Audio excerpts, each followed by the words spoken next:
ہم پوچھتے ہیں کہ یہ اربوں روپے کہاں سے آئے تو وہ چپ. ہم پوچھتے ہیں کہ یہ پیزا کیا چیز ہے تو وہ چپ. ہم پوچھتے ہیں کہ یہ 99 کمپنیاں کہاں سے وجود میں آ گئی تو وہ چپ.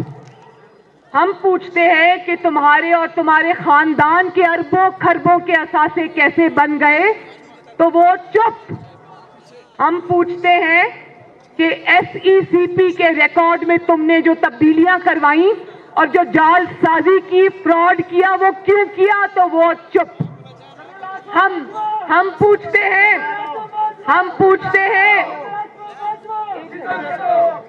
پوچھتے ہیں کہ رسیدیں دو تو وہ چپ.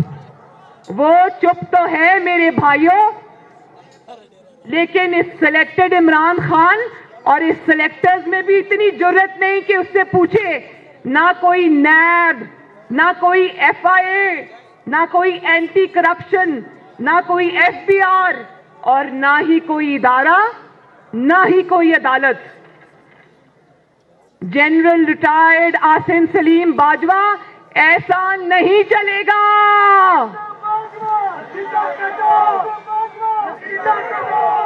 حساب تو آپ کو دینا پڑے گا. بولو دینا پڑے گا نا. رسیدیں تو آپ کو دکھانا پڑیں گی. اگر اسپیشل اسسٹنٹ نہیں رہے تو چیئرمین CPEC سے بھی استعفیٰ دو, کیونکہ اربوں خربوں کا کام تمہارے جیسے داغدار آدمی کے حوالے نہیں کیا جا سکتا. اور میرے بھائیوں, انشاءاللہ پاکستان کی تقدیر بدلنے کا وقت آ گیا ہے. یہ تقدیر آپ بدلیں گے. پاکستان کی تقدیر, بلوچستان کی تقدیر بدلنے کا وقت آ گیا. یہ تقدیر آپ بدلیں گے. اور یہاں اب بغاوت اور غداری کے سرٹیفکیٹ نہیں بٹیں گے. ماؤں کے سپوت, بہنوں کے بھائی اور بیویوں کے شوہر لاپتہ نہیں ہوں گے. طیاروں اور گن شپ ہیلی کاپٹرز کے ساتھ آپریشن نہیں ہوں گے. آپ کے وسائل کا استحصال نہیں ہوگا انشاءاللہ. کسی کو ووٹ کی عزت سے کھیلنے کا حوصلہ نہیں ہوگا. وہی پاکستان ہوگا جس کے لیے آپ کے بزرگوں نے جدوجہد کی, جس کے لیے آپ اور آپ کے قائدین یہ جدوجہد کر رہے ہیں. کٹ پتلیوں کا کھیل اب انشاءاللہ ختم ہونے کو ہے. تو میرے ساتھ مل کے ذرا نعرہ لگاؤ. عالمگیر کہاں ہے؟ ذرا ووٹ کو عزت دو کا میرے ساتھ ایک دفعہ نعرہ لگا دو. سب مل کے اور زور سے, اور زور سے.